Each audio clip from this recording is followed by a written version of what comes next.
Yeah, you're right. I'm just listening to you guys. I'm like, wow. I can't get you a mic stand.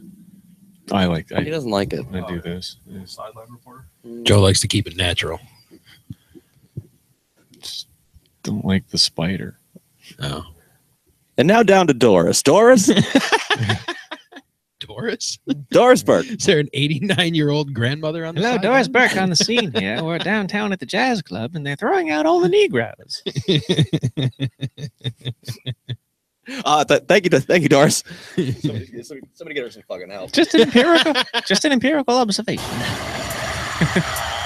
She's stuck in 1920 again. Exploring my underground. Oh, wait, we're now? Yeah. Oh, we're today. Oh, then. Well, I'm down at the jazz club, and they're throwing out all the Negroes. And we are live, folks. Welcome to the show, Pipedream on the Comedypipe Radio Network. Glad you are with us. Please stay tuned for the next hour for the most interactive comedy radio show on the planet, folks. My advice, don't ever say that shit in your real voice. No, do not. It's most, yes, It's absolutely. like Pig Vomit said. You do it in a carrot. That microphone is off. Like Amos. Your micro on this side. Oh. There you go. The most interactive. The most interactive. I used to say the Most. potentially most interactive, and, Right. and they made me change it. So yeah, at least potentially most interactive. Like I wasn't lying. Can always be potentially more interactive. You're inferring that now you are? No, but now I have to say most because they made me. Yeah.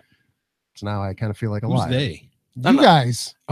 They're pretty cool. Well, then tell you, fuck them. Just be the least interactive. The Jefferson is they. The Joe Green is they. Hi. My cow wasn't here. I was not. And our guest this week, the owner of the Comedy Works. Welcome back to the show, Tommy Nicchi. Thank you. He It's a also pleasure. does Thank you. other stuff. Thank you for coming on. Hey, This is gonna be but fun. it's I do other stuff sometimes. But that's all right. You can we, introduce me as that. we can talk about them. Sure, whatever you want to talk about. I'm an open book. We got 59 and a half minutes. No one's counting. No, we already made it into minute one. Oh, good. So Just here we eight are. and a half. But no one's that counting. way. No one's counting. So if you want to interact with the show, you can Skype us, Comedypipe, Twitter us at Comedypipe. I am actually looking at the YouTube chat screen this time. Is it lit up like a Christmas tree it is already? completely lit up. They serve subpoenas that way now? They do. That was okay. So we can start out with that. Tell me, have you ever been served a subpoena? Sued? Have you ever been sued? Anything? No? And this is not where you think this is going. This is not where you think this is No, going. I'm trying to think. I've gotten legal documents before, but I don't Yep. think any of them were subpoenas. Okay. Right. I don't think anyone ever sued me. All right. Um, So right before the show, per se. we were Fair. standing Fair statement. in the driveway. That's right. Yeah. And this woman parked across the street and came out and started asking questions about if I knew who Oh, she lived had there, that their long name. paper in her hand. Yeah, there was Right away, I definitely was like, some, she's serving a some subpoena. definitely some. There was Do you there guys was, know there who was many lives here? pages. It wasn't just like a Yeah. flyer wasn't- from right. school or something. And she started with, "Do you guys know who lives here?" Yeah, So and that I giveaway. answered yes, and then they asked if the last name was something, Mhm. and I immediately responded, no, I don't think that's their last name at all. Right. And it was something very, I don't know, we'll say Americanized. It wasn't. You can say white. It's okay. What was it? yeah, I don't even remember, but Latchman? yeah, Yes. that sounds about right, if not very close. Yes. And they are like, I don't know if they're exactly where they're from, maybe Guyanese. So that last name definitely didn't ring a bell. And then the first name was kind of unique. I don't Doris. remember. Yeah, it was Doris. But no, so that was, Leachman. I wonder if my neighbor's getting sued in there or somebody's throwing. The house should be available soon. What was weird is all the lights were off and they're normally around. If you know So- someone's coming at you with a Yeah. subpoena, Yeah, Yeah. turn the you lights you off. turn Yeah. the lights off. The- Don't answer the door. I'm I'm glad- told. I'm glad They I flipped- didn't see it they flipped myself. the porch light on and off before they left. Yeah. Joe and I both saw the and I'm like, yo, you see that just blink a couple times there? Like, What's These the deal with dipshits that? don't know how to talk. Yeah, that was, I don't know why. Oh Yeah, well- shit, and turn it on. Oh fuck, no, I need it on. No, like I don't understand the 3-time blink unless that was a thank you. So the lady with the subpoena left with the subpoena in hand. yes, they stuck around That's awesome. for. I love that. Yeah, I love somebody coming to serve and not being Not- able to serve. Yeah. and we didn't even know if they were serving the right people. Right. That was You know what you should have done? You should have taken it. Yeah. Hmm. I represent Just take the Miss- bullet for your neighbor. Mr. And then Mrs. say, look, Latchman. yeah. Give me a couple $100. I Oh, just this saved you neighborhood's weeks. way too transient for that. Oh, Well, no, I So I had to go I sign feel like paperwork and shit. that makes the opportunity even better. Like if people are moving in and out of here very quickly, yeah, Michael like get a reputation fast. He starts taking subpoenas. Yeah, Everybody will be his friend. yeah. That's true. Hey, we're getting a subpoena. Call Mike. Tell him to be out in the front yard at 7 o'clock Tuesday. What would be your like Just mobster taking papers. nickname? Mikey Papers, yeah, Mikey that's Papers. totally how it have to be. right? I got to get the papers. Get the I papers. gotta get to Mikey Papers. And you I don't gotta know. have, Yeah, like, I think a nickname is kind of something you have to like develop into. You know. And you Yeah, gotta I just developed it for you. Well, it's yeah, Mikey it's Papers. pre-dev. What's your trademark outfit Mhm. that you can have? Yeah, It's like see, the I'm NBA breakaway thing. I don't know. I don't Get know. a nice Mikey three-piece Papers. suit, I don't know. a long, yeah. So, long trench yeah. coat. I would probably go in like John Wick, and just Keep it classy. all right. yeah. Sure. That's I don't think you have to worry about this. no, I don't either. That's- Not at all. No, I'm good. Yeah, I had to go sign paper. Like I had to go to the post office and sign a document to Mikey be Papers. served. Yeah. I'm like, what the fuck is this shit about? Never sign anything. It was to get a piece of.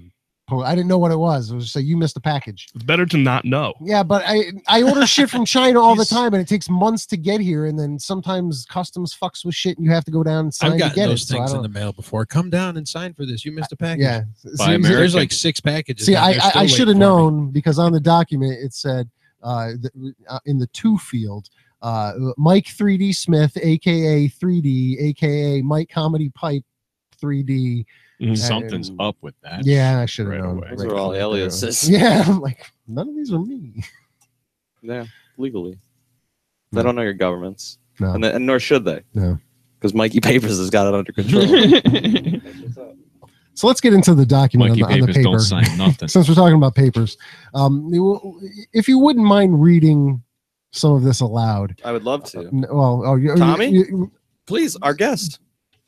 What is this? Yes, because this will give us the different perspective from what we got from Victoria Diana last week Okay. or the week before Yeah. that. Because she doesn't have kids. Correct. That well. Tommy has at least 2. Yes. Yeah, Well, I do. I have 2. wait. So this is a document that is confirming. Have you ever gotten one of these? Two Let's kids- let's hold start out. No, You've first of never all, gotten any of these from your kid's school? I mean, your kids are about my kid's age. He's 4. this is a Schenectady thing, man. This is not a real world thing. This, he's not going to a Schenectady school. He's Yeah. going to a private school. No, my kids go to public school. Oh, this They- okay. they're not going to go to Contact High when Yeah, they grow okay, up. so- I mean, it's crazy. Yeah, this is a document saying that at a school that I'm assuming your child goes to, Owning up to somebody's got worms. Mhm. Somebody at the school has worms. Like a And dog? it goes into the details of said worms. And I'm assuming if you're a parent of the kid with worms, you can't read. Clearly this document is totally unnecessary. What this says is if you're thinking about moving, now is a good time to leave Schenectady. But I mean, I could read it out loud if you'd like, but it's literally just going to be Does it make it any better that it's a Niskiuna? Now we can paraphrase. Let's see: intestines, anus, deposit, eggs. You should move. I mean, that's the whole document right here. I like how their advice is to sneak up on them in the middle of Yes. the night with a flashlight. Look, there's one area. I will read this. There's one area in the middle of this document that says school policy allows a child with pinworms to attend school, Yes. but he or she should receive medical attention if symptoms are present. Yes. Yes. Which If is you see a amazing kid to me. Scratching their butthole. Yeah. So first of all, we want your kid here. If they get sick, we will take care of them. I feel like that second part should be a gimme anyway. It It should never be, hey, by the way, if your kid has lice, we're not going to talk to Right. him. We're just going to send him Yeah. out the door. This is a real thing. Yes, right? it's a real thing. That's unfortunate. That came home in my kid's backpack. Yeah. It's so sad. Yeah. Oh, look, Don't look at it. this is I mean, yes, it's America, but it's also Schenectady. I mean, it's really like So wild Eh, shit's gone down. this in is bad. America. I would be honest with you, if this came to my kids, if it came home with my kid, Yeah. I would fax it to the news station. Oh, everyone, right? Yeah, I would that's awesome. literally go, okay, No, I just Times shared it with Union, these Daily people. Gazette. No, I mean, Pinworms. and It's the new Ebola. not for nothing. This is dated October 6th, Yeah. right? So that's what, 2 weeks ago, Yeah, more yeah, than 2 weeks 20, ago. Is this kid dead? We don't know. Oh, They can't tell you It's nearly- legally who the kid is. I would write and back you're and not go, in school with your kid to know, hey, Johnny hasn't No, been here in 2 weeks. You know who it is. It's the kid that's dragging his ass across the floor in He's gym doing butt class. scoots like a dog. Like a dog, yeah. But I'm not in the classroom with him, and I can't ask my kid, hey, did you see any of the students And the scratching worm their looks ass on the like a ground like a tail. dog today? Any of the kids Yeah. a little more He's fidgety 4. than the others? They all scratching, they're all crawling around on the ground. homeschool. Yeah, yeah, too. I thought about it for so long. Yeah. And then my wife got a job, and Take him to It was- PetSmart. Get yeah. the wormer. yeah, So that's what's going on in your world. that's the October 6th. We're That here- is what's going on. We're here for the show, the in once my weekly, world. the thousands of I'm still watchers blown and away listeners. that you've never gotten. There hasn't been any epidemic or not epidemic, but any. Get your flu shot. Any He lives. is this something that just hasn't crossed your eyes? Maybe it's been hidden from you. Who's gonna hide that? No, Oh, no, his wife. no. Yeah. And then also- It's a bad I would be move. blamed. honey. No, if my kids had Yeah. worms, Yeah. I would be to blame, Yeah. clearly. No, I left it on the table, and when Yeah. my wife got home, I said, "Enjoy the light reading I left for you." And No way. yeah, she's like, "Seriously?" And everyone is Yeah. going to figure out who this kid is. Ugh. No, well, And it's going to the be older kids, yeah, and it's going to be Buttworm Boy. yeah. Like, See, all that's the how way you through get a high school. nickname, Cal. Nice. You have to go through something to get a real nickname. Do they do like a parent night at that school where all the parents got to go there, and you So guys they are all sit trying down. to figure out who's got the worms, The one Yeah, that's but fidgety. who's the wormy kid. Yeah. But on those nights, the kid's usually not there, so you can't see. No, but you try and determine by the parents. Oh yeah, does That's anybody not- know? that's easy. Does anybody Not know even- my kid had the just making buttworms? The ones that don't judge show standing up. there. Yeah, well, Because they don't love their child. That's why they have Everything Buttworms to about begin that is with. very sad. it is amazingly hilarious. Yet The whole- Buttworms are sad, but the advice of sneaking up on them in the middle of the night That's while they're yeah. sleeping That with a having flashlight that in and print checking is like that's word for word saying so rapey. to see if your kids has buttworms. They're nocturnal. So why don't you go take a flashlight and see while they're sleeping? I What- feel if you Some have entomologists Yeah. did that. Like if you have multiple children and one of them has worms, they all got worms. no, you just get rid of the one Yeah, child. I yeah. mean, Let the worms. you again. can always Yeah. make another child. That's fair. I don't wanna You make can get another- rid of worms too, though. I don't know, not by reading that. That's kind of. You can get rid of worms and keep your kid in, elementary school in Schenectady, and the worms are going to show back up. You need to replace the It only child takes a and couple days move. to get rid of What worms. about That's now? kinda What if smart. you're the It takes kid? 9 months to make another kid. Then however old your kid is at the time. This is just a 2-day Bad. deworming. Sure. You're the kid that has the worms, and your parents get this letter, and they take the advice one night to go in there with a flashlight, and then you wake up, you're like doubly scarred Wait a at that point. Yeah, no, Because everybody doesn't gets say- scarred at that. How do you get them? I think that's the one. It thing says doesn't right mention. here. We're just- I'm not. It's clear, Joe. I'm not taking that bait. Never mind. Yeah, around the anus and whatever picked up the fingers and everything, blah, blah, blah, Yeah. directly. But right, but like, who's? I don't want to know. Yeah, no. I feel like we've spent. Enough. Tommy, what's going on in your world? Because This this is sad. That's too much. Yeah, This that's is sad. Well, let me see what's going on in my world. I saw your health. Comedy. Your health, though. Yeah, I'm is- feeling better. That's In fact, good. that's one of the reasons I wanted to do the show. Excellent. And it has nothing to do with Jefferson and his just unbelievable, impeccable timing. It's got more to do with the fact that you record these shows yeah, and you put them online. yeah. And I'm still fat, but I was more fat the last time I did the show. Okay. So I want to juxtapose myself. Boom. And I said, what better place to do it than this Wayne's World setup here in the basement There you go. Yeah. at Mike's Scary place? basement, Yeah. No, this is my second time doing the show. I enjoyed the first time, right? I can't remember what we spoke about, but I You do never remember. can. You never can. I do remember that it went by quicker than I thought that it would, which I was hoping for. And that Always happened. does. But You no, got what's 5 minutes left? Oh, good. What's going on in my world? Comedy. I like comedy. I thought we could talk about comedy, but we don't have to. I mean, we could talk Yeah. about medical conditions. I don't of want to talk Well, about just that. somebody else's kids, but which is fucking sickos. Yeah. What else? We were talking about Rory Yeah. before we started the Yeah. show. Rory Yeah. Albanese was in last week, and that was Yes. pretty cool. That was a great show. I can vouch for that. That's not just an owner putting over his club. Rory's a great. So I'm not promoting my club at all. He's just No, I'm promoting right. good comedy. He's Yeah, good comedy. absolutely. And it would be Yeah, stupid of me to do that, considering that I can't sell any tickets because it was last week. Sure. So, But please promote the club. Yeah, no, kinda that's what one I of was- the things we do. oh, Yeah. all right. Where's? By the way, the last time I saw you were advertising guns. Yeah. What happened? Oh, they were on the news. Oh, They were you guys didn't want bad press for the show in the basement? Is He was that- already getting sued over one thing. Hey, the guy with the kids with the worms does a show from his basement, but we better take down the gun advertisement because we don't want to get bad press. It all kind of started around the same time. It was the fantastic advertising all over CNN and all that. And I needed some room. Doctor went into a hospital in Brooklyn. Oh, that's right. Now I remember. And he bought the gun up here. Yeah. And that was your sponsor. That guy, that place. Yeah. It's not like you bought the gun and shot No, someone. but it really came down to That they know of. you notice the microphones have moved since the last time Yeah, you were here. yep. It's you didn't know this was here. No, this Weird, is- weird little. I like how you keep booby- people on their toes. Yeah, titty bar thing Oh. going. But more because Titty bar with no women. None. Look behind you. yeah, the titty bar. Okay. It came with the house. So I'm glad to be here. Yeah. And I was looking forward to it. My publicist said this is a can't miss. So Home run. besides Rory, what else is going on in terms of comedy? Spent time with Joe List. That was kind of cool. He's a funny guy. And I booked 32 hates comedians Joe. today. That's awesome. Yeah. That's a fucking day's work. I know. I have New Year's Eve shows. I have 10 shows coming up. In fact, if anyone wants to tour manage, I need tour managers for New Year's Eve. I posted that today. But I booked 32 comedians. I'm waiting on the last one. I'll do it. I've got one more. I'm waiting for him to email me.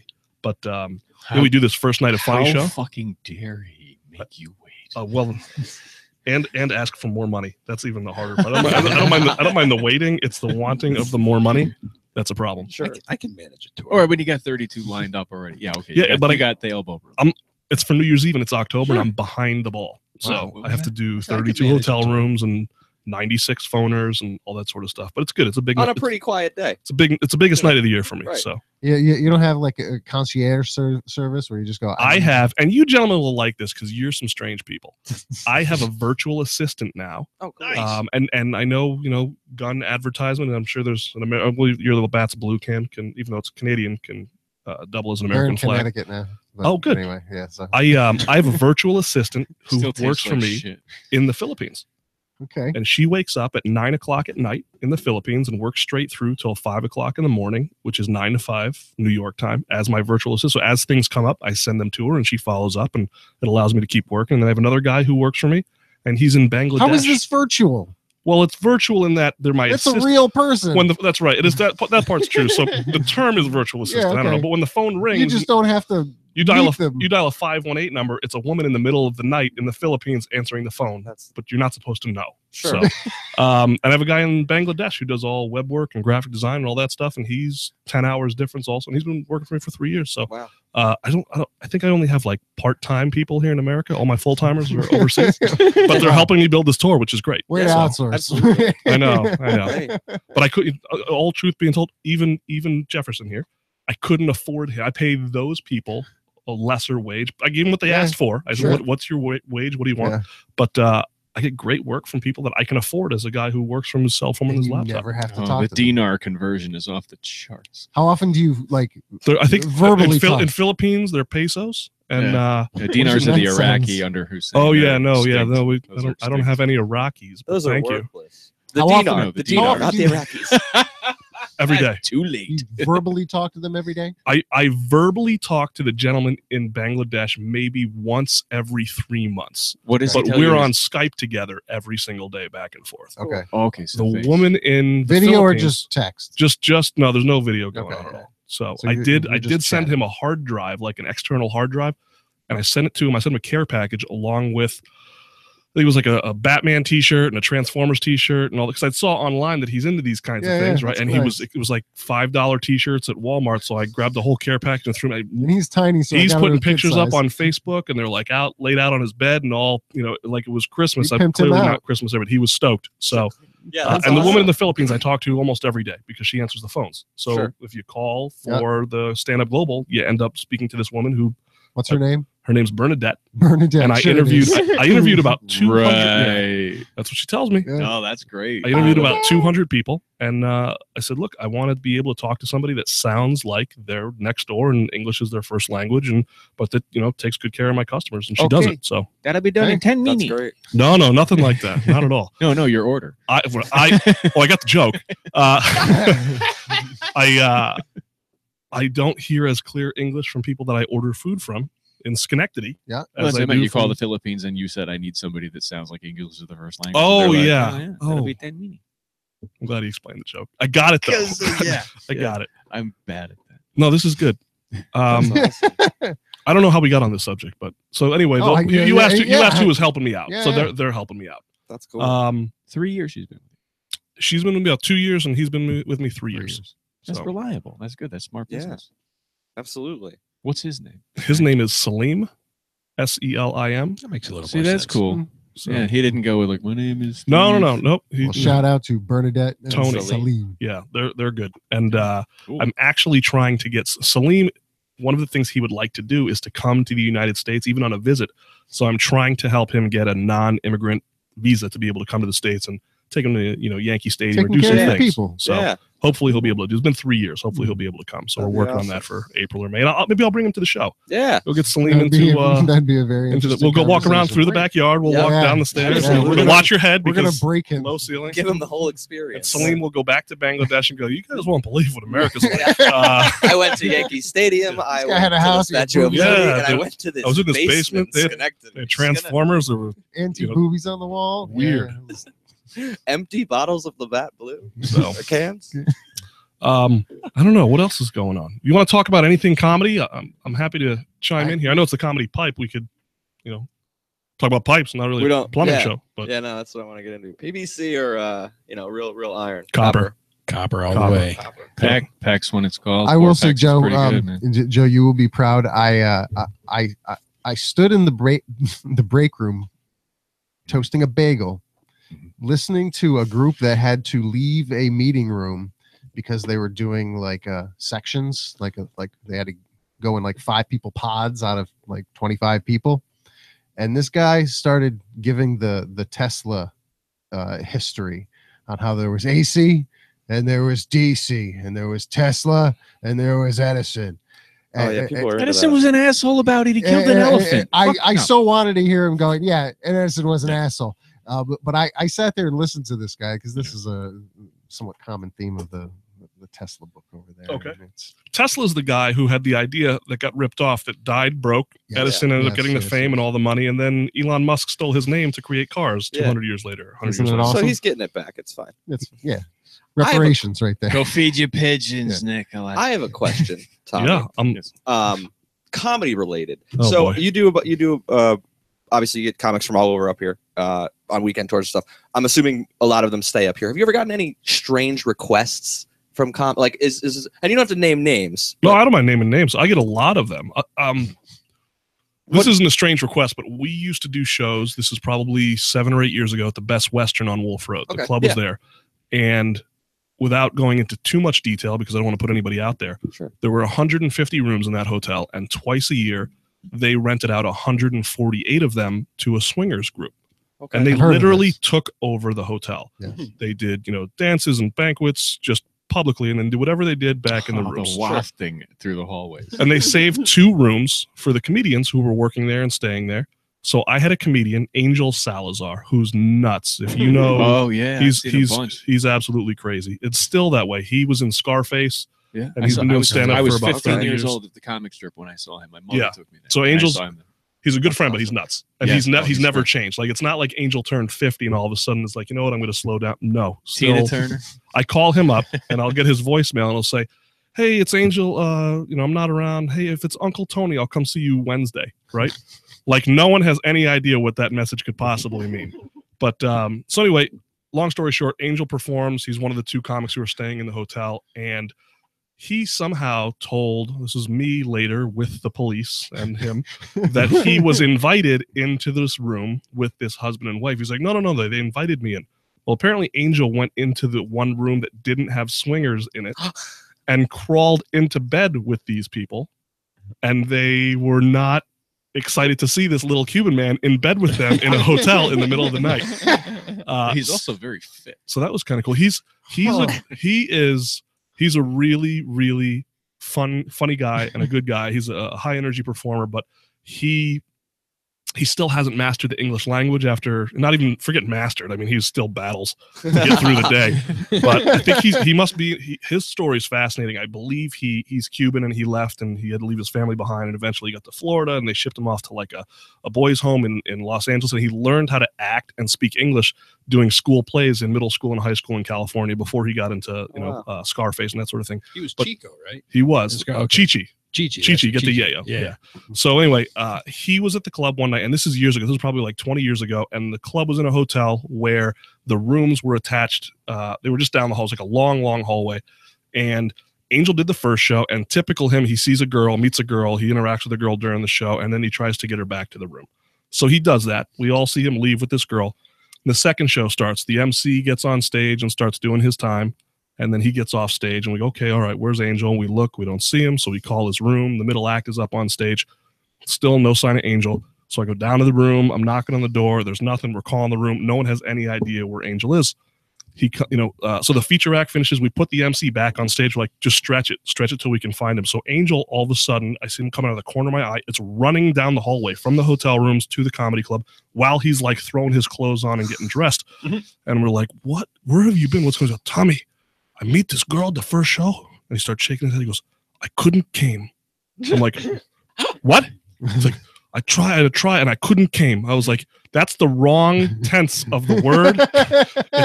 It's come, Angel. It's not came. That's too late. You're trying to help him. And then he went on stage and he was great. So only guy I know who got a DWI on the Brooklyn Bridge. Like I don't know anybody who's ever been pulled over in New York City alone, let alone to be pulled over. Horrible and spot get to do that. off the bridge. Bad. Get off the bridge. DWI on the Brooklyn. I mean, it's historic, but Yeah.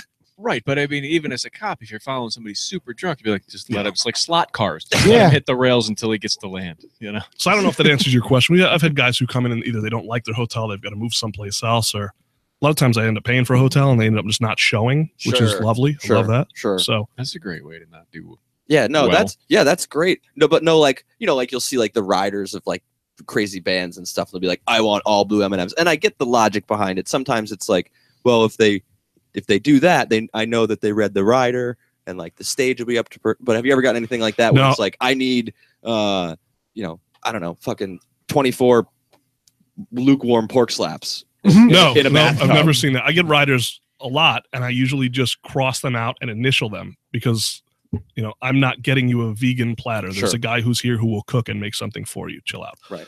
For the most part, the comics who are doing club level stuff, they don't even know what's in the rider. They just know they have an agent. That agent takes 10% and they send a document over. And all of a sudden, there's some, throat coat tea or whatever they have to keep their voice working as it should. Mostly adult. I used to do music events. So like Alive at 5, Tulip Fest, Lark Fest, and those riders were pretty stupid. It was, you get an act where they need 4 bottles of Jack Daniels. I'm like, there's 3 guys in the band. They're like, no, they still need 4 bottles. Right. Wow. Life on the road. I would be like, let's just do that on our own.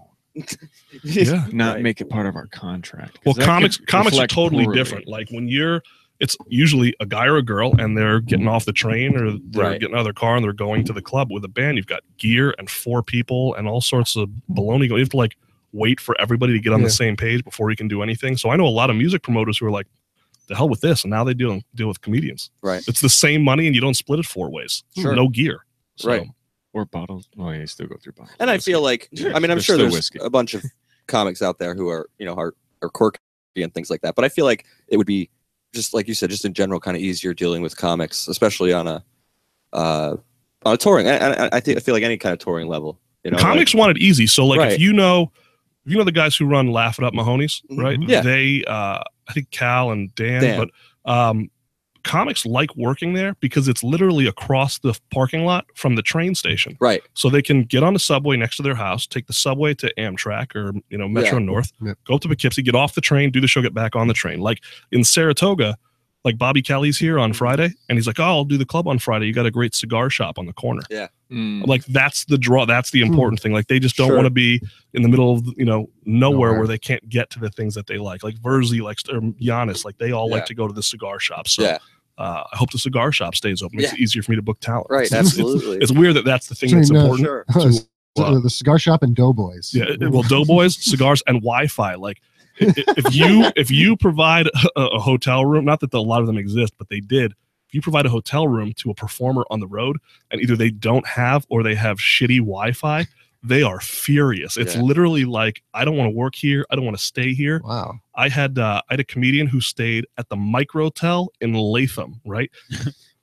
Don't ask me how he ended up at the Microtel in Latham, but he was staying at the Microtel in Latham. And apparently the Wi-Fi only works in the lobby, not in the actual rooms. So and he's Wi-Fi. he's a comedian. So he would go down to the lobby and he would tweet or somewhere on social media, put something awful about the hotel Right. and then go back to the room. And then he'd come back like an hour later. So the guy who runs the hotel realized I paid for it. My number's on file. So he called me and he's like, "Hey, we're kicking this guy out." I was like, "Why?" He's like, "He's complaining about the Wi-Fi." I was like, "How is the Wi-Fi?" He's like, "It only works in the lobby." I was like, That's "Well, such a you can't weird, kick the guy out for telling the truth." Yeah. such a weird place to jerk off. Yeah. That's true. That was actually my first thought, Joe. So, but that's probably a good reason why. Why is your blanket bouncing? That's fantastic. The name Microtel might have given it. I don't know. Does that answer your question? Yeah, I think it does. I that aspect. But nothing Blue M&M level. No. In fact, I don't think that really exists. I do remember a friend Mariah Carey. of mine was a GM. I think it was Van Halen or something like that. Okay, yeah, that goes way. But a friend of mine was a GM at the Palace Theater, and I do remember them saying that when Diana Ross came in, that was difficult. Like it had to be things were very specific. But I don't. In truth, I think people become comedians because they're pretty easygoing for the most part. That's not why they become it, but for the most part, like within that fraternity, if you will, of comedians, Till they have kids. there's not a lot of high maintenance people. Like that only comes in when the business portion of comedy When you're starts to grinding, interject. they didn't- When somebody else is setting, and literally you just show up, get on stage, you don't know what town you're in, you do 45 minutes to an hour, you get off stage, and you don't even collect a check. Somebody else is handling the money. Like at that point, things kind of get a little stupid. But for the most part, like Mike was at the show, and Mike. When you say stupid, I mean, what do you mean? Okay, so I know comedians who never see any of their own money. So they'll come and do a show, and then I've got to wire the funds to their agent or whoever their business person is, their accountant, and they're just given an allowance, and they work off that allowance. Probably because at some point they were bad with money, right?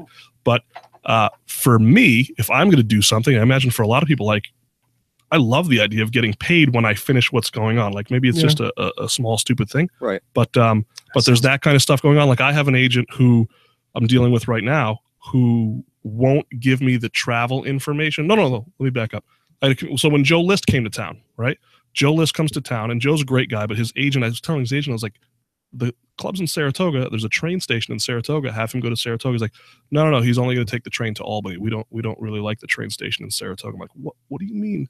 You don't like the train station in Saratoga? What it really came down to is they saw a picture on the internet of the train station, and it looked abandoned. So they weren't going to send their performer there. I'm like, just call me. Like, this is ridiculous. Like, we get that all the time where an agent won't want to book their talent in the club until I send them pictures of the room. And I said, look, how about I just send you the phone numbers of the guys who are the contemporaries or the peers of the performer that I'm trying to work with? Sure. Who also happen to be on your roster, asshole. Yeah. Just call them up.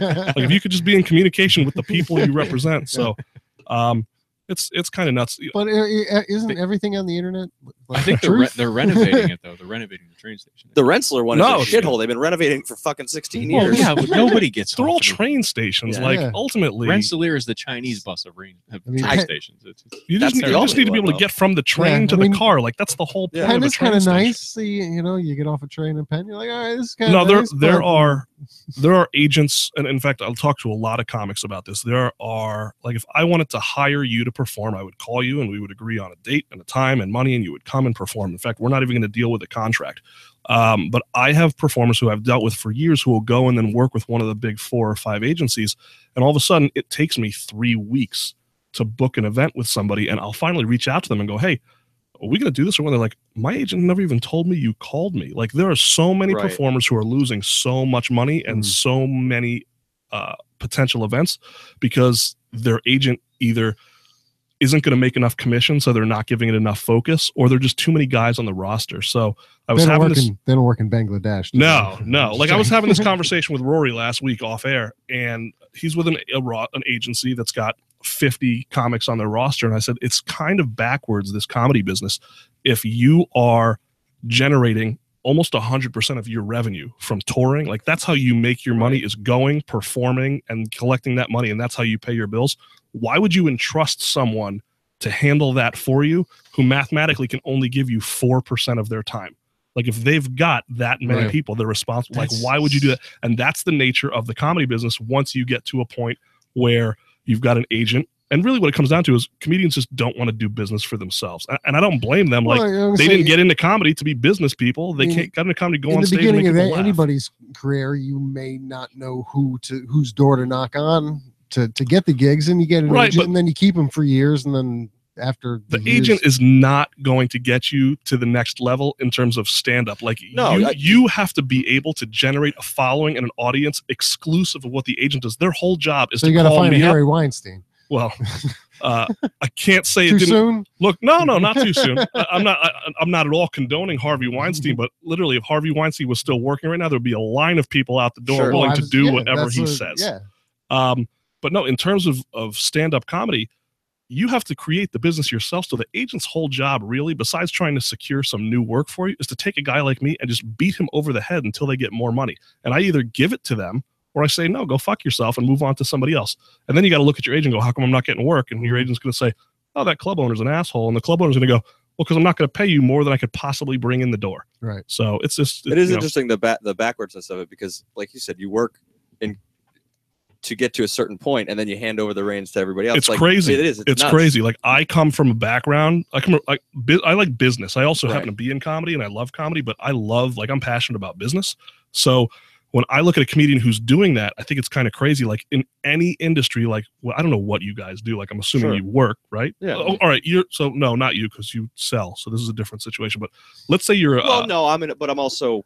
Let's say you block porn. I have to. He's on the clock. Let's say you work for somebody else, right? Yeah. Let's say you're not an independent contractor, and they give you, for round numbers, $50,000. Let's call it $52,000 a year, right? Okay. So you make $1,000 a week. If you make more money for that company, the company ends up keeping the additional money that you bring in for them. Sure. You still get your $52,000, and anything more than that, they keep, and that's how they continue to build and grow and so on and so forth. To a point. In comedy, right? It's not like that. So literally, you're working, and maybe you'll make money, maybe you won't. So what I'm doing, which is the thing this stand-up global is built upon, is taking performers and buying their exclusivity up. We actually have 2 performers that we've bought up for all of next year and saying, look, we want you to become an employee of the company in terms of, it's a totally different way of looking at business in terms of stand-up comedy. Say, look, we want to guarantee you a paycheck every Friday. We want you still to go on stage, make people laugh, write, develop, do what you have to do, but you don't have to worry about paying the rent or making sure you have gas in your car week over week over week. Let's say, for round numbers again, we take Mike Kale, and we say, Mike, we're going to give you $52,000 a year to do stand-up comedy. Thank you. And if we bring in $30,000, we take a $22,000 hit. Okay, shame on us, right? But if we bring in $102,000, we make $50,000. You still get your $52,000. So we're not working our asses off to make 10% of whatever you're doing. Right. And when you do that, the agency can have less talent and focus more time on those people. So that's kind of what we're working on right now. Almost like in a way, like a benefactor. So to speak. But you got to profit. I guess it's called a 365 deal, right? So, and you don't have to profit necessarily, but like, let's say, well, it's a goal. Yeah, right. You want to have more wins than losses. Clearly. Business. So, if I was going to work, and let's say Mike generated that $102,000, and I'm going to make $10,000 off of it. Like, I'm not interested in making 10% of anything that anyone else makes, but I'm happy to guarantee you the money, so you don't have to worry about stocking shelves at the grocery store or selling cars. You can just focus on doing and writing and being a stand-up comedian. That's what I mean. Like a benefactor. And I can make some real money. Like a benefactor will give you peace of mind, performance space, time to work, whatever. Yeah, there's that piece of like, okay, we're going to give you $1,000 a week. You would have a line out the door, people. We sort of teased this out to a couple comedians already, and named talent, people that you would think wouldn't want to do it, are literally going, where do I sign up? How do I do it? Because you can just you with that stability, you're free to churn mentally. Right. In a way. It's like a scholarship almost. Like in, Yes. in a sense. Yeah. I would tell you, think of all of the comedians that you know, or even all the comedians that I know, 90% of them don't have enough money in the bank if they stopped working right now for 90 days to make it through. Like they live within 90 days, and forget comedians, a lot of people in general. So if you can guarantee a live performer a salary to just be great at being a live performer, they will line up, and they're starting to. So, so we've got 2 that are lined up for next year, and I think it's going to work out great. It's going to be a very careful process. You have to go. It took a long time. I started hiring comedians by the week. And then 3 years ago, we started hiring them a month at a time. So I do like December, and I'd say, look, this is the money. I want you for 30 days. Any show that I book that's within 3 hours of where you live, you go, you do the show, you go home. Every week on Friday, there'll be a direct deposit in your account. If I don't find you a show, the money's coming anyway. If I do find you a show, go and do it. If it's more than 3 hours or a fly date, I'll make sure I cover travel and hotel and all that sort of stuff. And we had a lot of people who were lined up who were like, all right, let's try this. So the first year we didn't do it, or we did it, but it didn't work out well. And I realized it didn't work out well because I didn't do the work. Like I literally just didn't put in the time and the effort. And all of a sudden I was like, you know what? I'm going to get to break even. I'm going to sort of sit back, and it didn't work out. Right. The comedians were happy. They got the money that they wanted, but I think we ended up losing a couple $100 by the end of the day. And then we did it a second and third year. Last year was the 4th year. And last year we had a comedian who we hired for the month. We gave him $5,000. And I think we brought in $14,000 off that $5,000. So I made $9,000, which there's 2 schools of thought. Either I look like a con artist or a ripoff person because I didn't take only 10% or only 15%. But from my perspective, I took a comedian who wasn't going to make $5,000 anyway, who just wanted to work. I guaranteed them money, and I created a product that I could then go out and sell and benefit off the profits of. Yeah. So that's what we're looking to do now over the course of a year. And the way the arrangements are going to work is we're going to hire somebody 365 days on a 2-year contract. And at the end of the 2 years, we'll sit down, open books, and say, okay, this is how much we paid you. This is how much came in. We can either renegotiate for another 2 years or shake hands and walk away. And I think it's going to work out. So even the comedians like Ted Alexandra was in, and I talked to him about it, and Tommy Davidson came in, and I talked to him about it. And even guys like that are going, in the world of stand-up comedy, it's not like anything that's ever happened before or is going on right now, but it's something where people would absolutely sink their teeth into, because and I'm kind of probably eating up your show here in terms of time. But this is your show. So let's imagine the guest. From my perspective, there's 18 different streams of revenue in stand-up comedy, right? There's live performance, there's merchandise, there's radio, there's film, there's all that sorts of stuff, right? So if you can take 18 people who are all specialists in that thing, a publicist, a booking agent, and you can focus all 18 people's attention on 5 or 6 comedians, right? Instead of having one person working on the careers of 45 people, then you can build careers. Then you can be able to create following and touring and merch sales and all that sort of stuff. Correct. I'm going to need 17 more Bernadettes. That being said, you can put yourself into a position to actually help people grow and develop a career, not just an act, not just, hey, I got, these 5 minutes on Conan. Like, I can't tell you how many comics I know, white guys from New York City who all look exactly like, who got their 5 minutes on Conan, and it was great. And then the next day, nothing. Yeah. Right. The phone didn't ring, and they just wait for their agent to do their job, or they wait for somebody to get them something. And then they call me up 2 months later and go, hey, can I get a weekend? It's like, it's the way that the comedy business works is totally inside out. So it's taken a long time. I had multiple clubs, and I condensed everything down to one room so I can focus on this. But I am 100% convinced this is going to work in terms of the business of stand-up comedy. Yeah. And I'm 39 now. My goal by the time I'm 45 is to have those 5 or 6 acts, to have those 18 people working on this, and to be able to generate revenue that keeps the artists happy, but that I'm not going to feel like I created somebody's business for them and took 10 cents on the dollar. Right. So no, that's fascinating. That's best of luck. That's fucking really cool. It's an investment. And like you said, it's revolutionary. You're turning it really is. The business side of it on its head. Listen, it's also a risk. I'm a gambler, if nothing else. Like if I hire Mike for $52,000 and I bring in $6,000, I still got to come up with the other 46. Yeah, investments can be risky. No, we can negotiate after the show. Profound. Oh, it is profound. Everybody's like, "Oh, sure thing." No, it's not sure. So, what else? What else can we talk about? We got 20. So anyway, it's called Stand Up Global. That's my business, Stand Up Global. That's awesome. You go to standupglobal.com. You can see all the different things we're doing. In fact, one of the 18 streams of revenue. Let me guess who made the website. So Lee made it. That's right. One of the streams of revenue, which is really unheard of, it's called the Joke Brokers, right? And the idea is this. Let's say you're a comedian who has been writing material for 30 years and you've got hours of material and you've got stuff you don't use. And instead of only 31. Well, instead of having somebody lift that material, if you want to go and sell a joke legally to somebody, we're going to be able to broker that deal. So if there's a dentist in Boise, Idaho, who wants to get into stand-up comedy and has cash coming out of their pockets but can't tell a joke to save their life, but you've got a comedian in New York City who's got 7 hours of material and stuff from 15 years ago he never dusts off and uses.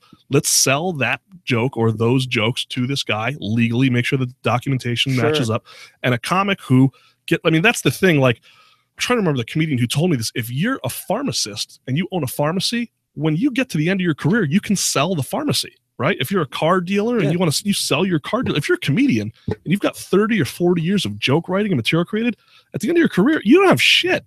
Right. Like, you have nothing to sell. There's no equity. There's nothing. So this portion of the business allows you to get to that point and go, okay, look, I can at least monetize some of the work that I've done, especially the work that I don't use anymore. And obviously, since I wrote that joke and I'm selling it to somebody else, I agree not to use that moving forward. But it's just another stream of revenue that should be able to capitalize off of. Yeah, what's the legal process for suing someone over? Well, Conan's been going through that. I don't know if it's settled yet or not, but someone sued Conan and they had not just 1 or 2 jokes. It was I think 3 months of this guy would post something on Twitter, and that night or the night after it would be on Conan, and doesn't the parallel thinking argument come up at every? They sue him.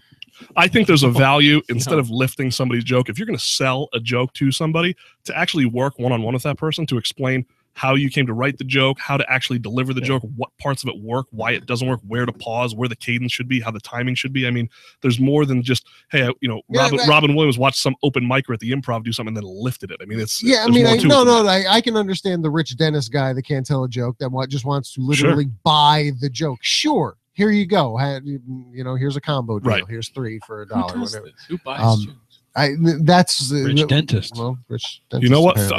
And you would say that, but think about all of the comedians, even just locally that you know. Think about the ones who really need some help to get laughs. Now imagine they have money in their pocket and a means to be able to get anybody that has money in their Well, you got to meet more people, but there are people who definitely have money. Wrong neighborhood. I've seen comedians locally in the city elsewhere who've been doing stand-up for 10 years who still don't know why they're not getting laughs at this one joke or that one joke. I think I know them too. If you've done something for 10 years and it doesn't work and you don't know why it doesn't work, get help. Sure. It's that simple, So I guess for me, there's a difference between buying help and buying. There's so much answer. peer help in comedy too. There's no shortage of that. Sure, you just need to surround yourself with people who actually know what the fuck they're doing. Yeah. So, but even at that, 10 years, and for you to turn to Jefferson and get advice on how to be a great radio host is insanity. You want to hear Jefferson go? Dead air. You want to hear him? Jefferson, go. Yo. Well, there is this podcast that people have been talking about. It's called Dave Canyon Podcast. Right. It's the fastest one on earth. He goes to and from work in his Kia Rio, just telling you how life ought to be. Yeah. What's the name of it? Dumbing It Down with Dave. That's what it is. I forgot about that part. How do you email him? Wait, so I'm missing this, all right? Yeah, Is he this is a promo. No, is he promoting this also, or It's is different this every time? This isn't like his podcast versus our podcast. No, right? Okay. this is I don't want to get in the middle of it. He said. This she is said. bad. Oh, okay. This is a dear friend. And if you'd like to, you can email. I know Dave Canyon. Yeah, I haven't seen him in a long time. Dave, But dear Nobody friend. has. He's been in his Kia Rio. he used to. Podcast. He used to run the open mic at Duke's, right? Yeah, or maybe it was. I don't know if it was that's open where I mic or a started. page show. Yeah. That's where the first place I ever went. I remember that. So, Yeah. well, hopefully his podcast too. Well, I don't know if people listen. How could I don't know if it not people with listen a to this promo show. like that? No. So nobody's listening to the Nobody show. Good. listens. All right. I don't feel so bad then. So let's talk about. I don't know what you want to talk about. You do stand up. I do. Joe does stand up. Yep. Yes. You two gentlemen do not do stand up. I do Used not. to. Used to, but Used to. quit and never have. Never have. Why? Let's hit that one up. Why? Yeah. Why are I've you never not, written anything down. Okay. You don't have to write Yeah, things yeah. down to be. I That mean, is- you should. If I may but answer, you don't have to. May I answer for him? Fucking funny. Well, thank you. We're in the shed. Fucking cracking Everything's up and funny in the everything. shed, Yeah. Joe. That's Yeah. fair. Well, No. Okay, You there's- haven't there's seen that him element, but he's talkative at a wedding Yeah. and then he comes with a down microphone here. in his hand. So God what's damn the it. deal? Why are you? Do you enjoy making people laugh? Let's Oh, yeah. let's Yeah, I break it do. down. You enjoy making people laugh. Yeah. Apparently, you have the ability to do so. I like to think You don't so, like yeah. to write things down. That's never been a maker. But like I remember Patrice O'Neal. Yeah. I never saw Patrice O'Neal love write Patrice. anything down Really? ever, not one time. No shit. Patrice O'Neal, he was just sharp. Like I'd have conversations with the guy, and we talk about the Miami Dolphins offensive line, and then 7 years later he would remember that conversation about the Miami Dolphins offense. It's like an crazy. eidetic memory. But he never wrote anything down. So maybe you have that capability to just know things and remember them and not write them down. So that's not a good excuse. Like this Oh, guy here. No, I'm no, just he a doesn't have that. encyclopedia. I just drilled the Dave Canyon thing into Have him. you been on stage before ever? Did you ever get up there and try it? He was. He did cheat once. We went to the Comedy Works and he got up on stage and stood there and I Yeah. took his picture. Oh, okay. But you never told a But he joke? did- no. So it's a cheat. Never, it's never it's really a told cheat. I use photo. it as my Tinder pic, though. How do you like that, Tommy? I got to tell you what. How do you like that? I don't. Is it swipe left or swipe right when somebody wants to continue with you? Right. So does anyone? Yeah, right, like, I don't Does know. anyone look at your picture of you as an amateur comedian and swipe right? A couple have, yeah. Oh my goodness, They're sad and broken. But they people. look like That's Patrice. that's crazy. Look at the geography, man. It's alive. It's Tinder for you. That's wild. So no, and I ask you No. that because I get the same question all the time. Hey, do you do stand up? Have you ever done? I'm like, I have no interest in doing stand up comedy. Like, I I- love watching and I appreciate a Yeah. really good writer, a really good stand up, but I like money. Like, Sure. I don't know any comedians who get started and are able to make money. Like, I don't know anybody who makes real money within the first 5 years at Right. least of doing. Like, they may get lucky and promote their own Firehouse show or Yeah. Elks Lodge show, Yeah. and then people come out because they just want to see comedy. They make more money than they expected to make, but that's few and far between. I mean, the guy. Let me ask this: you're a comic, right? Mhm. What's a lot of money for a comedian to make? Like, what's the break? For me What- or just No, in general. Like, in your opinion, what's a lot of money to make as a stand-up comedian? per show? Like again, I think No, let's say for a week. I think I don't know. I would be a pig in shit with like $1,000 for a week. Okay, which is good, right? You know? I would agree. I would agree. $1,000 a week is a good living I think for a that's a stand-up great comedian. living. Absolutely. I would tell you that I don't think it's anywhere near that. Like real numbers wise. you kind of have to figure out exactly what your definition is of comedian, because we all know people who Sure. say I'm a comedian who have no place using that term. If you take all of those people Yes. and you say, how many of them make 50 grand a year or more, like it's a real small piece of the puzzle. Yeah. But there are a lot who make that money. In fact, there's this idea that there's no middle class in comedy. Either you're making a lot of money or you're not making any money at all. And some of the money's disgusting. Like Amy Schumer made $17 million last year. Was that from stand-up or movies? All told. But All still, told. though. But she walked through the door as a stand-up comedian, obviously. Yeah. You don't, in truth, unless you're Brian Regan or maybe Jim Gaffigan to an extent, or actually, like the most part, the people who are making big money, these Kevin Harts and Louis C.K.'s and Chris Rock's, like TV credits got them to the next level. Clearly, Right. it wasn't built organically by doing stand-up comedy, So Brian Regan's the exception to the rule. Bill Burr's one of the exceptions to the rule, Right. clearly, But for the most part, like, comedy has to get you on screen so you can get in front of the masses all in one shot. It's Yeah. not just by touring. I think it's right. It's it's a major vehicle. Like Yeah. I would feel like that's the end goal. Like there's people like Rory said on last week, he was on TV, but he'd always wanted to do stand up, and it kind of worked out where he could, like you said, he took a risk Sure. going to out and just do stand up, where he could be working on a TV show or something Yeah, with a But little he bit more did security. have pretty impeccable credits. Oh yeah, well deserved. He had to Sure. he had to take 15 it's years a- away from what he wanted to do, though. right. But it's the stand-up's a different animal. Oh yeah, But, agreed. but one he wasn't unprepared for, Sure. having been around it a lot. But he also stayed in comedy. He was also Right. he was the head writer for the Daily Right. Show. I mean, it's not like that movie The Natural where the guy plays baseball and then he gets shot. I don't know if you remember this movie. Yeah, I and he's remember. away Rob for Redford. he's away Yeah. for like a decade and Kevin comes back and Costner? he's Yeah. great. He hits Yeah. the spotlight at bullshit. the end. The That's right. sparks. Yeah, he hits the cover off the Yeah, ball. they go, But maybe that's why nobody's watching, because it's the World Series tonight. But it's probably the exact reason. Totally the that reason. 10.2 No, rating. Yep. Um, We got one. We're good. but who do we know who that is? No, they Oh. haven't checked Hello, yet. friend. Call in. Oh well. It's probably Dave Canyon. Thank you for the plug. Could be Thank you Dave. for the second plug. But there's no middle class in terms of Second money. plug. So let me ask you this, because I'm opinionated and I don't know that I'm good for sharing it. But what makes you a comedian? because I see all these people that we were just talking about who say, oh, I'm a comedian or I'm a comedian. And literally they invest 20 minutes of their week into stand-up comedy. They'll show up for an open mic, do their 5 minutes, and leave without seeing anyone who's up before them or after them. They don't ever once go out to see a show. Maybe when they scratch their nuts at 3 a.m. on a Friday night, they'll also watch somebody on Netflix, right, and then bitch about them on social media the next day.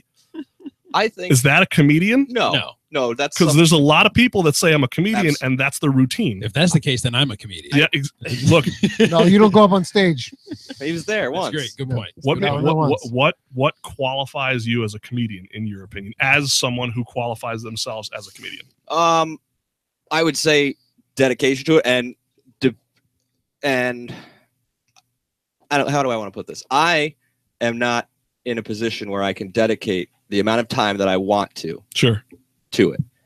I would love to be able to dedicate 80 hours, a week to writing it, but financially I still got to pay my fucking rent. I got to put food on the table. Yep. I think it's somebody who he has a dog. Yeah, so the food goes on the floor. Yeah. Thanks for clearing that up. What's with the table? You're wasting money. It's a big dog. But no, I think, writing and, like you said, going out, seeing shows. My favorite is the people that are like, I don't watch comedy now that I do it. It's like, what? I don't understand that. To me is crazy. I don't understand that. That's probably my biggest, I know if somebody is dedicated or not based on, and it doesn't matter about paying to see a show. No. Just, you can go to open mic and watch other people do shows. You can watch it on TV. Like, imagine being a professional athlete who you got in the game, you did your thing, and then you left. You didn't go to practice. You didn't watch anybody else actually perform. Like, you didn't know anything about, except for and there are people who do that. Like, it's mind blowing to me. Like, if you're going to show up to 2 or 3 open mics a week, do your time, not watch anybody before you, and leave immediately after you, not see any public shows, and you think you're going to get better, you're fucking lying to yourself. Yeah. No, you can learn a lot from, I think you can learn just as much from watching somebody on stage either kill it, have a great set, or totally bomb than what you can do on your own. You have to see it from the audience. And I know also people at my level who don't record their shit, which is also crazy to me. Like, I record every set, every 5 minutes or whatever that I do, and I go home. On the way home, I plug it into the car and I fucking listen to it, and most of the time I just want to drive off the median. Right. Yeah, no. But I don't know a comedian that likes listening to themselves. That being said, we got pretty lucky. This is probably 3 or 4 times now, just in the last year. Like, Anthony DeVito did the Tonight Show with Jimmy Fallon, and then he was at my club that same night. And Ryan Hamilton, the same thing. Yeah. And then just last week, Ryan was awesome. I went up for the Ryan Hamilton show. That was great too. And then it was 2 weeks ago, Rachel Feinstein, she did, because they recorded on Thursday, she did the Tonight Show on Friday. She actually got off the stage and then was on the Tonight Show. I'm like, oh, you're going to go watch? She's like, I'm not going to go watch that. I was like, I would be watching it if I was. She's like, no, I'm not watching myself. She's like, I know what happened. I know how I felt. But there are so many people who are young and I'll use the term up and coming, because everybody's up and coming until there's something, unless they quit. But up and coming, if you will, who don't really understand how they're received by the audience. Like, they think they got great laughs and didn't, or they got great laughs but they didn't think they did. Like, I watched Lisa Lampanelli on stage at the Egg. Literally, the walls are shaking, and she gets off stage, and I see her backstage. She's like, I'm really not sure if they like me tonight or not. And I'm going, are you out of your mind? And then I'll see somebody outside after they do an open mic, or even hosting or middling or even closing a show, and I'm like, how'd the show go? And they go, oh, I really killed. And I'm going, the fuck does that word mean? If you just killed, if you just killed, there's really a problem with what that word actually means. Oh, sure. Yeah. No, I think it's crazy. Like, you have to sit in the crowd to hear the audience and be among and watch the timing and the pace and what people react to, in addition to when you're on stage. Like, I'm drawing a blank. What's the name of Steve Martin's book? Sport Standing Up. Okay. Yes. I'm trying to think of the quote, and I won't remember because it's long. Thank you. Where he talks about the moment I don't know if it was the moment or one of the reasons why he decided to quit stand-up comedy, and he was so conflicted on stage about how that's towards the end of the book, I believe. Yeah, he's on stage and he's thinking about the next joke. There are words that are coming out of his mouth he's not thinking of, and his mind is still on the joke and why it didn't hit or how it did hit and what worked from the last one. Like, he's in these 3 moments all at the same time. He's like, at no point do I actually get to enjoy what I'm doing. And I think that's pretty true for most of the great stand-up comedians, or at least the really good stand-up comedians I've had the pleasure to be around. Very few people a very high level ever get off stage and go, that was so much fun. Right. I mean, we'll get guys at the club level who do that, Sure. but it's so rare that they get off stage and go, wow, that was so, I want to do that again. When is the next show? Robin Williams, when he did that HBO special in the 80s, I think it was his first big HBO special, first one, and they followed him to the green room and he sat down and he was just pouring sweat, exhausted. And he was like, real people, man. Yeah. Real, not I killed, not me. He was real people. Right. He was also coming down off the huge coke high that he was on. Hey, to be fair. Dude, it was a great show. It was a great show. I skipped first grade to go see it. So, yeah. So wait, you didn't answer my question. I did. What makes you a comedian? What makes me a comedian? No, not you, but in general. So Nothing. It's dedication, it's time put in. Is that what you're saying? I think putting in time and hard work. I think in any field, hard work will open up opportunity for you. And that's very cliche, but I doing the small business route and stuff like that. I don't think I'm speaking out of turn, and maybe he's the one guy who's listening. You know who Tommy McClellan is, right? Yeah. I think Tommy McClellan will be successful in comedy. And I don't think it's going to be because he's an amazing stand-up comedian on stage. He hustles. I think he could use some coaching. I know he could use some coaching. I'd be, I'm happy to tell him, certainly. If you're listening, Tommy, get some coaching. I'm not say he's not funny, but he's got room to grow. That being said, he hustles. Like you said, he's working down in the city, whether it's on the Colbert Show, he's producing his own shows. Like he's working and he's in it. Like nobody is handing anything to him, but the more you do, the more lucky, things will become, the more stuff will come across. And you can ask any comedian at a high level for anyone to tell you that there's not a piece of the pie that's called luck is lying to you. In fact, that's what I talked to Rory about last week. He's like, look, I work my ass off, but luck plays a hand for sure. It's a lot of right place, right time, or lightning just strikes, As pilots say, I'd rather be lucky than good than any day. Right. Right. Well, it's almost like the pilot analogy, you got to have whatever 10,000 hours. You know what I mean? You can have. I think to be successful in comedy, you need 10,000 hours put in through whatever the amount of time, whether it takes you 3 years to do 10,000 hours or 5 or 10 or whatever the time frame is. Like you're going to pick up things along the way. I think I can answer your question very simply, which will also play into your business minds. Am I coming across, by the way, as this really negative, egotistical? No, actually, very positive. No, if you call people up and okay. coming instead of like, they're open micers, or you're like they're up and coming. I'm actually in my head. Very anybody who comes out and does an open mic, I absolutely give them my respect because for everybody who comes, there's a dozen of them that don't or go, oh, I'm not going to drive all the way to Albany tonight. I'm not going to go all the way. Like, I think to earn the name comedian, and again, to go into your business mindset, is the ability to earn a guaranteed paycheck. Right. Because you can't suck and make that guaranteed paycheck to go into a club. But at a minimum, you have to be funny enough to be able to get booked. And I'm not saying you're right or wrong, but if you perform and don't get paid ever, or you get $25 here, there, whatever, are you not a comedian? Aaron Reel I don't know. At the Comedy Works when it was down in, next to the hospital. She asked me when I got off stage, she goes, why do you do comedy? Which was a weird question. That is a weird question to hear the second you get off stage. She goes, why do you do comedy? And I said, if it were up to me, I probably wouldn't. Okay. So and how did she react to that? Because that's nothing. Nothing. She didn't say anything. I wouldn't. Like, I would just look at you also and be like, I'd have to think about it for a second. Like you're being forced to do it. No. Do you feel that? Me, I probably would. Well, like an instinct. Okay. Like being born but knowing how to swim, or something. You kind of like you grow up in an environment, whatever, where you're just funny. You just have this thing. But then, like I said, there's the work.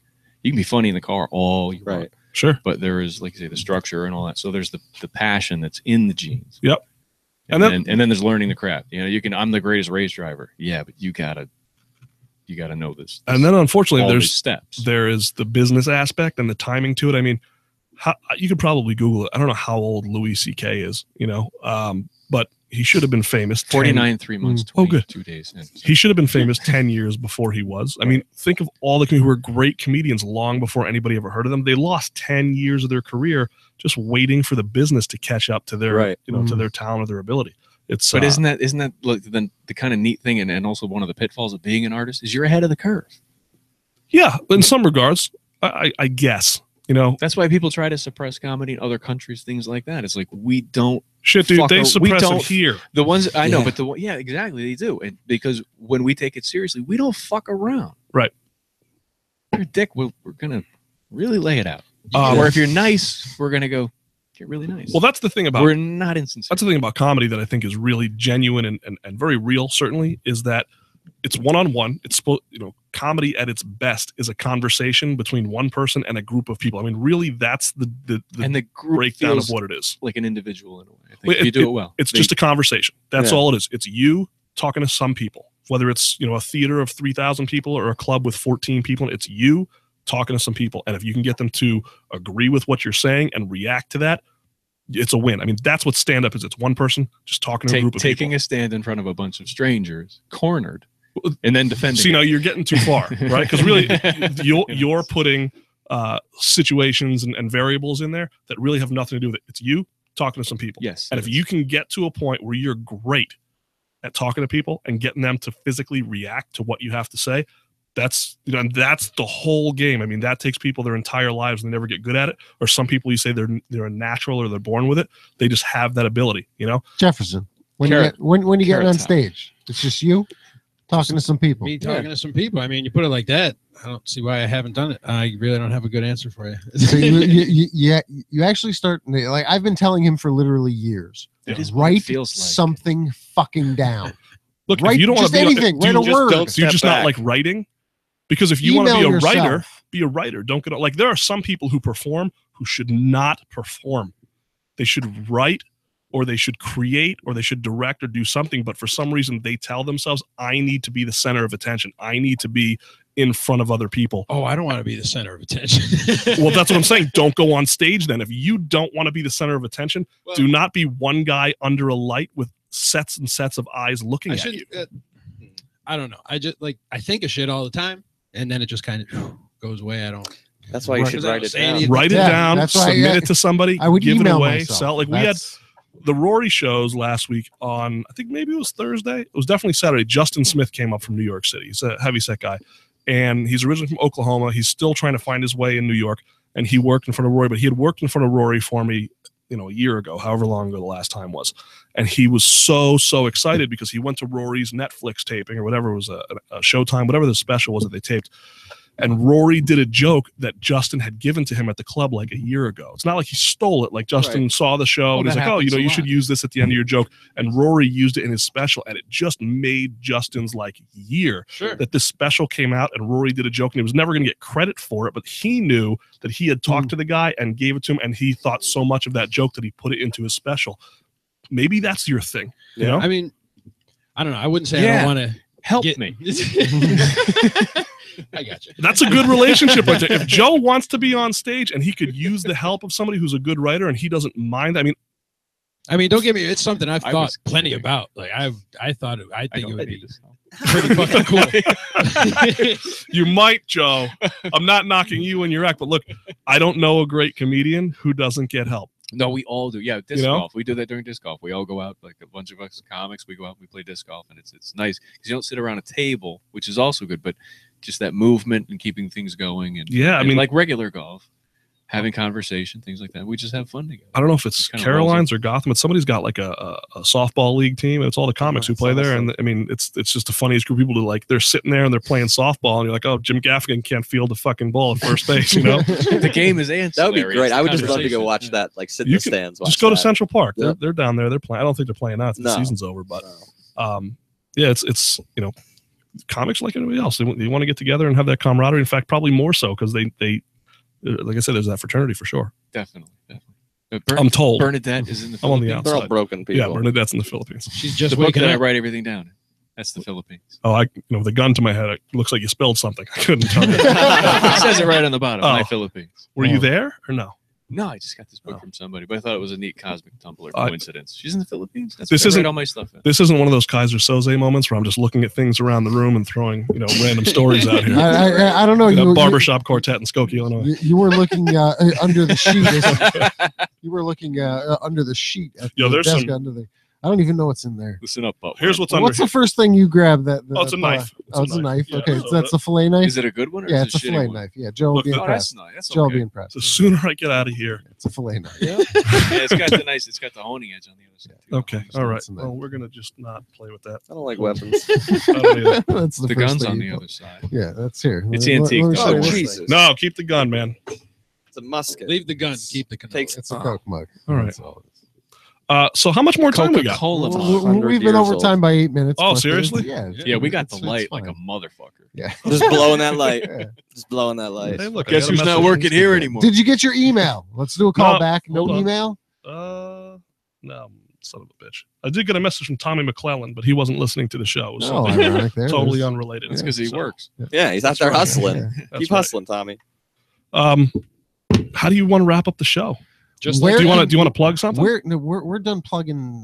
He'll do Dave Canyon terribly in a couple Oh. seconds here. No so Do you want to it'll be plug fun. something, Joe? Do you have a show Well, coming up? Mike, I would say somebody? we start. Where can people find you after this show? Besides, I'm going home, so don't come find me. Number one. I work. Let's see. We have an open mic tomorrow night. I'll be Yep. there up until the open mic starts. What's the God bless you. No. God bless you. No, which you know, it's not because I don't want to sit there and laugh. Like I start working at 7 a.m. and the open mic starts 14 hours later. I'm like, Yeah, I'm gonna get some sleep. No, But sometimes I'll stick around for it. In fact, we have a music open mic now in the Newberry that starts an hour later, so I'll at least stay until that starts. Chris will tell me who's. What is the show tomorrow night? It's lady show. ladies- yeah. Liz Russo, Kate Clancy. Yep. Clancy. Uh, That's what her name's now. Clancy. Yep, Kate Clancy and Jennifer McMullen. And no, there's somebody else. Lauren Terzak. Terzak, yeah. So there's 4 ladies on the show tomorrow night. Bobby Kelly's at the club Friday night, and Hell then yeah. he's at the Cahoes Music Hall Saturday, and this Italian Comedy Fest is at the club. He's wicked funny. What else? What else did I book today? Tom Green sold out 2 shows last week, so we got him coming back in February. We put that deal together today, which was kind of cool. Nice. That's awesome. He has one ball. Yeah, that's weird. Like the things people come and go, oh, he's got one nut, or oh, he was married to Drew Barrymore for a month. I'm like, he also changed fucking television. Yeah. I mean, if Tom Green tried to put his show on TV today, he wouldn't get out of the lobby. So, No, they'd be like, we already have Jackass. which is crazy because the show is better than almost anything that's on TV now. I mean, for its time. Yeah. My bum is on your lips. My bum is on your lips.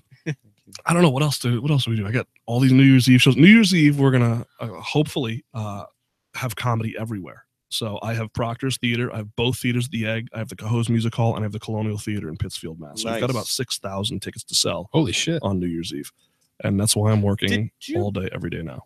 Do you have a Vermont room? Or? Yeah, so we have, it's called the Bennington Center for the Arts, and we have a deal, but we cannot put it together yet because we're having an issue with, let's talk about censorship and old people not liking some stand-up comedy. Yeah, I wanted So to we're ask dealing you with about that. We're dealing with see. that one right now. You get a lot of that kind of shit at the one in Saratoga? Not so much because I think the audience there knows what they're getting into when they Yeah. come. The only time we have a problem is either it's a bachelorette party or some bullshit with some people who shouldn't be coming out to see live comedy to begin with, This It's a cop great is. idea. Let's go. or politics when I have like Or- Nick DiPaolo come in. Like Nick's coming in Nick's 3 a right. weeks. Right. So Nick DiPaolo Love is Nick. one of the few comics who's right leaning, but he's correct pretty often. Like not that he's not Trump, but his conservative way of thinking sometimes happens to actually be smart for some people. And the last time Nick was on stage, this was crazy. I know we're over time, but I'm gonna, Nick's on stage, and it was the week.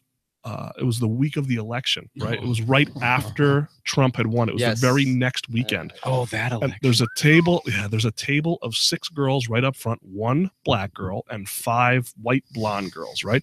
So he's talking politics. The anti-demographic. Well, Yeah. no, it's good. So they're all laughing except one blonde girl who's kind of right up front, maybe like the second chair in, and he goes, "I don't understand." He's like, "You must be a Hillary supporter," and she's like, "No." He's like, "You must have voted for Trump." She's like, "No." It's like, "I don't get it. What's your story?" She's like, "Bernie," and he's like, "I don't understand Bernie. Like, he should have beat Hillary." He goes, "Look at your friend over there, the black girl." He goes, "Look at her. Who'd you vote for?" She goes, "I voted for Hillary." He goes, "There you go. If Bernie would have just changed his first name to Colonel, he would have picked up the black vote." I was like, "Oh my God, I can't." And of course, the whole crowd goes, and looks at the black girl to make Oh, sure they it's need okay to need laugh. permission. Yeah, Yeah, And yeah, then yeah. she was laughing, so everybody else started laughing. I'm going, this guy, I mean, Oh, that's that's very fantastic. sharp. We've had that. I had Bobby Slayton come in, and this is why people are just way too sensitive in PC. So Bobby Slayton's on stage, and stage left, he's getting heckled by this. Let's call her an Asian girl, right? So she's heckling him. It's 5 minutes into the show, and he turns. He's the pit bull of comedy. He turns and he just shuts her down, right? Just destroys her, and she doesn't say boo the whole rest of the show. So at the end of the show, he grabs his DVD Or back when boo her. people or anything. At the end of the show, he holds up his DVD back when people were selling DVDs, and he goes, "Look, I sell this DVD at the end of the show, and it's for a good cause." And he looks over at this Asian girl, and he goes, "You especially will appreciate that." And she's like, "All right." And he goes, "It's for a place called Tempura House. It's for lightly battered Asian women." And I'm like, "Oh, my God. And it was such a good, it was like off the cuff. It was such like a good, quick, it's so funny great. joke. Oh, cooking and racism together? Are you shitting? Oh my God, this is wonderful. But so many people didn't What a pick night. up on it. And I was like, Yeah. boy, that's a level of genius that, Yeah. that makes me laugh. Yeah. So, Yeah. If you're and I gonna think, make racism playful, adding cooking is definitely. look, Yeah. I don't think that was anything, on the fly. I don't think Yeah. anything is off limits. That being said, when you can do it in a smart way, I think you should be given. That's how you you. know, That's how you make it carte funny. blanche. That was You well get the done. reaction. so, Absolutely. so anyway, that's that. Fantastic. Good stuff right there. Charlie. That Jefferson, wouldn't work. you got any shows coming up? I do not. Got any podcasts you know about? Just that Dave Canyon guy has one. Thanks a lot, The old- Joe. What do you got? The Waterville Arsenal on November 3rd. The Waterville Arsenal Saloon. City Tavern. Doesn't sense. It is the City Tavern. It's I You're mean there too. I'm there It's as a well. saloon. I'm expecting a gunfight. I have 2 cannons. I'm Well, yeah, bringing we're one. across the street from the Arsenal. They're gonna shoot down on us. I have 2 cannons. I'm bringing them. All right, sweet. I feel protected. They're small. Well done. November 3rd. Yes. November 3rd, and then I'm going to be doing a guest spot and providing the sound system. Yes. Is there a spot? Have you been to the place? I've been there. Bring the spotlight. Oh, yeah, I would imagine that would be Okay. a good idea. Good. November 3rd, and then Friday night. This Friday, I'm in Amsterdam at the VFW Hall on East Main Street with Steve Rinaldi and Dan Guerin, Travis Steele. Hey, Dan Guerin, there's a good Dan example. Guerin is a guy who works his I was gonna say, there's- fucking ass off. there are people who are funnier than Dan Guerin, and Dan Guerin, in my opinion, is not yet a headliner, but Dan Guerin works harder than almost any other local comic. Absolutely. Like, Dan Guerin has a full-time job, and when he has a break on his full-time job, he He's writes writing. and listens to comedy. Then he goes home and he writes and listens, and he goes out and he writes and listens, and he watches other comics. Yep. He's like, nobody locally, in my opinion, works harder at stand-up that also has a job than Dan I Guerin. agree. No, Dan's a great example, and he's very nice too. Very nice person. I know where he lives. Oh, that's wonderful. Go stop by. Don't ever play dodgeball with him. Okay, Don't ever play dodgeball. I'm sure he's a with him. pro. He's he was a hell of a wrestler. Goddamn professional. Right I know there. that. God damn it. He's got Tommy. those Jeff Blatnick hands. Yeah. it's You Just, kidding me? Except Jeff Blatnick's dead. But other than that, I meant Yeah. now, not Oh. when it was. Tommy, once again, the time goes by. yeah, I'm Faster than I'm you sorry. think. Awesome. I'm No, sorry this I is- ran the light on No, you. well, It's all right. I kind of blame this stupid fucking worm thing you got stuck Yeah. on for Yeah, the first that's 10 that's minutes. why I If let we, it go. Yeah, if we back that's- that out, we had a show. well, Yeah. do you Fuck think those that working altered the edits. show or just pushed the show out? No, look, Yeah, we're- it's art. we're- Don't edit it. No, Here's what I'll tell you. I don't Of edit. I don't course. have time No, to edit If, you, shit. if This is you're raw. if you're committed enough to watch Comedypipe and sit through what the first 15 minutes of this show was Yeah. to get to something meaningful or maybe meaningful, depending Yeah. on your opinion, Die Hard's you're there. you're a gamer. I mean, more likely than not, they're just gonna fucking skip through to about 15 Yeah. minutes in on We should YouTube. probably But change that strategy. We shouldn't make our audience earn it. No. I don't know. I would be. people don't like very, to earn it for free. I would be very interested to be a fly on the wall, watching and observing what Chris O'Leary is doing, listening back to these shows, because as far as I know, Chris he was listens. he Hell yeah, still Chris listens to them listens. all. Yeah. And I'm like, why? Why? I go back don't to listen to anything. Like, why do you do this show? I mean, is it just because is your love of comedy? Is it your love of when I these started the show, gentlemen, or- I was doing open mics. I'm not asking why you started. Like, why do you still do? Like, why do you send people out into the Gets yard me and away from downstairs? My fucking kid, man. You can do that anyway. Your kid's sleeping. Well, yeah, hopefully he's sleeping. But I think there probably is a good reason. Still, there's still an interest for me just to kind of be in the know. You know, Right. yeah. Granted, I can't go out, but I still know people that are out doing things, and they're meeting new comics. And Sure. there's been dozens of comics that I never met before. There's dozens of comics that I've known for 10 years. Right. So for me, I had the equipment. I started doing the show with comics when I was doing comedy. I'm still doing it now because I still know comics and I still have an interest in comedy. I asked because somebody asked me that question because I do this show on VCR I can plug something every Friday morning from 10 to 11 on terrestrial radio. Yeah. No one tells better, more interesting stories than comedians. Sure. And for me, that's that. Like, they all, there's no premise set up. I'm not going to give it, like, just come in and tell me a story that's unique to you. So we've had a story where Mencia came in and he talked about how, there was a night at the Improv after he was, outed as being a joke thief, where he had a gun in the console and he thought about coming in and shooting people. Or we talked to Rory about just last week, Colbert and Carell being in an inflatable tub on the roof of the building. Or Kevin Meaney told us about the time he came out and, was outed by somebody in high school. So just really like fascinating stories. So that's why I enjoy it. So one of the first questions you asked us, I think we were still in the driveway, is what do you want to talk about tonight? Right. And we can go through the book of stuff. And I think we've only maybe touched on one tonight, but there's dozens and dozens of pages that we've written down. Yeah. And not a single thing has ever been discussed on the show. There's gold in those pages. Yeah, there could be gold in those pages. In the Philippines. In the Philippines. Think of the show you might have if you actually put that structure in. It seemed like you probably embraced the lack of structure. For maybe, I don't know, 70 of the shows, there was I at least had paperwork, research, structure. Yeah. And crosstalk, absolutely kind of destroyed a lot of that. Yeah, Jefferson won't shut the fuck up on the show. Doesn't say much, so that's why we keep. Christ, I'm like Fred.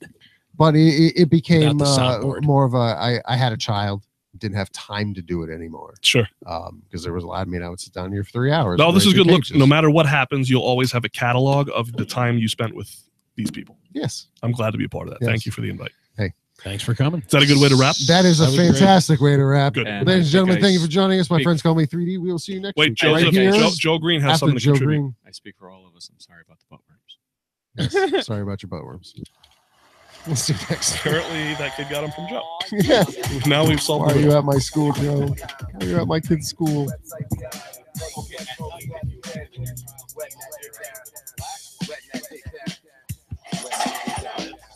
Then you should.